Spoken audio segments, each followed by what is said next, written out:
안녕하세요. 2024년 5월 1일 수요일입니다. 오늘 함께 묵상하실 말씀은 사도행전 1장 1절부터 11절까지의 말씀이고요. 제목은 예수님의 계속되는 사역입니다. 이번 달부터 사도행전을 함께 묵상하겠습니다. 사도행전은 신약 성경에서 유일한 역사서이죠. 누가는 복음서를 통해서 예수님의 지상 사역과 십자가와 부활 그리고 가르치심을 다루었고요. 사도행전을 통해서는 부활하신 이후에 예수님의 사역과 제자들이 땅끝까지 복음을 전파하는 역사를 보여주면서 초대교회 역사와 바울이라고 하는 인물이 어떻게 사역하게 되었는지를 바울 신학을 이해할 수 있는 그 배경을 기록해 주고 있습니다. 분량을 따져보자면 제일 긴 책이 누가복음이고요. 그 다음이 마태복음, 그 다음이 사도행전이라고 할 수 있습니다. 그러니까 누가복음과 사도행전을 합치면 신약 성경에서 바울 서신이 굉장히 많거든요. 그런데 그 바울 서신 분량보다 많고요. 요한 서신보다 누가복음과 사도행전 분량이 훨씬 더 많습니다. 신약 성경의 30% 정도를 차지한다고 하니까 적지 않은 분량인 거죠. 하나님은 누가라는 인물을 통해서요, 초대교회 역사를 흥미롭고 맛있게 풀어가세요.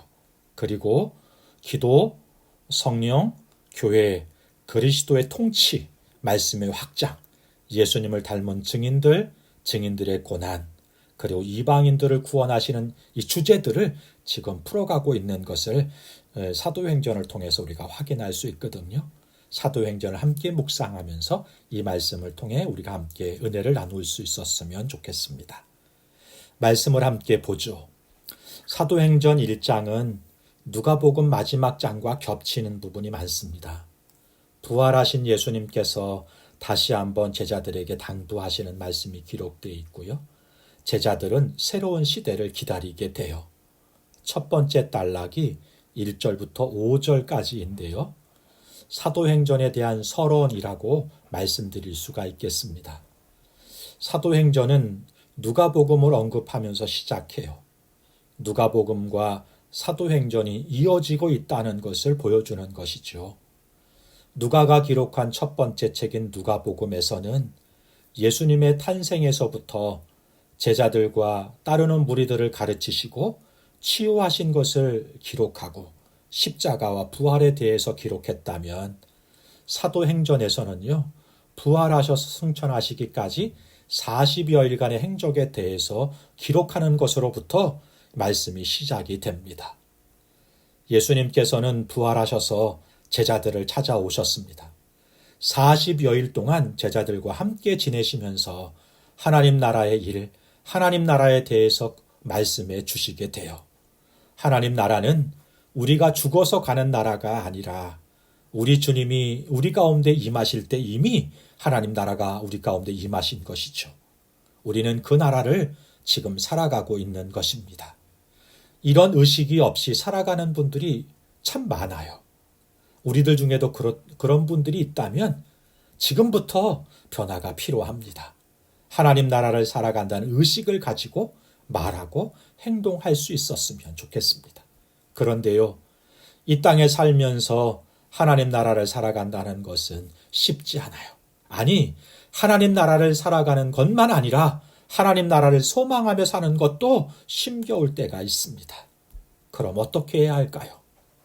예수님은 성령을 기다려라.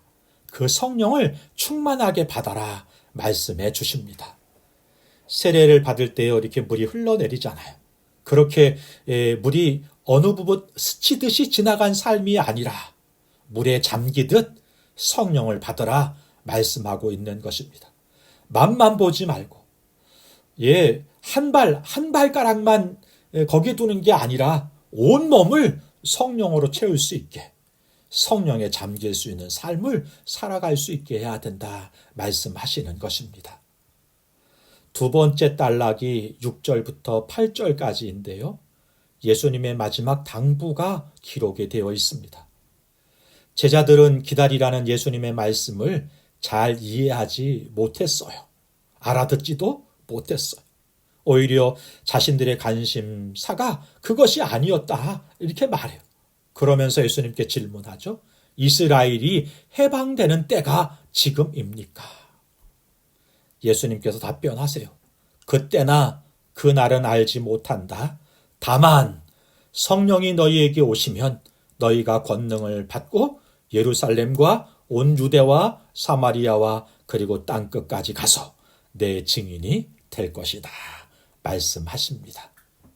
이것은 우리가 알 수 없는 것이 아니라 알아야 할 것과 해야 할 일에 집중하라 말씀하신 것이죠. 그것은 증인된 삶을 사는 것입니다. 증인은요, 먼저 자신이 믿는 것이 무엇인지 알아야 돼요. 그리고 그 믿음이 행동으로 나타나야 돼요. 행동하는데요, 여기 증인이라는 단어, 마르투스라는 단어인데요. 이 증인이라고 번역할 수도 있지만 순교자라고 번역하기도 하거든요, 이 단어가. 그러니까 증인이란 순교하기까지 증인되는 삶을 살아야 한다. 이렇게 말씀하시는 것이죠. 저와 여러분 그런 증인으로 살도록 부름받은 사람이라는 것을 기억할 수 있었으면 좋겠습니다. 어디서 증인으로 살아야 될까요? 예루살렘과 온 유대와 사마리아와 그리고 땅끝까지입니다. 가까운 가족으로부터 시작해서 직장과 학교와 이웃들과 땅끝. 그러니까요, 우리가 미치지 못하는 곳, 담을 쌓고 있거나 마음의 담과 손이 미치지 못하는 곳까지 하나님의 나라가 임하도록 증인된 삶을 살아야 하는 것입니다. 마지막 단락이 9절부터 12절까지인데요. 예수님의 승천과 두 천사의 예언이 기록이 됩니다. 예수님은 말씀을 마치시고 승천하십니다. 제자들이 하늘을 바라보고 있을 때 두 천사가 말하는 거죠.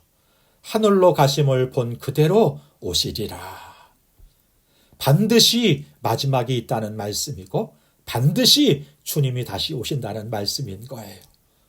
우리는 이 승천과 재림 사이를 살아가고 있습니다.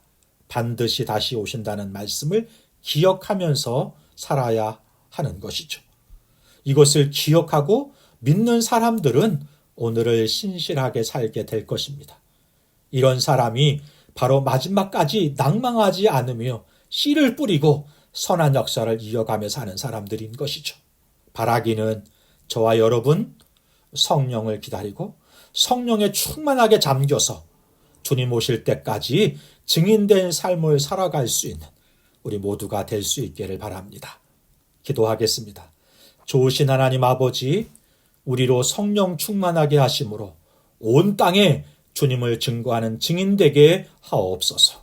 그리고 다시 오실 주님을 예배하고 예비하는 자로 살게 하여 주옵소서. 예수님의 이름으로 기도하옵나이다. 아멘. 감사합니다.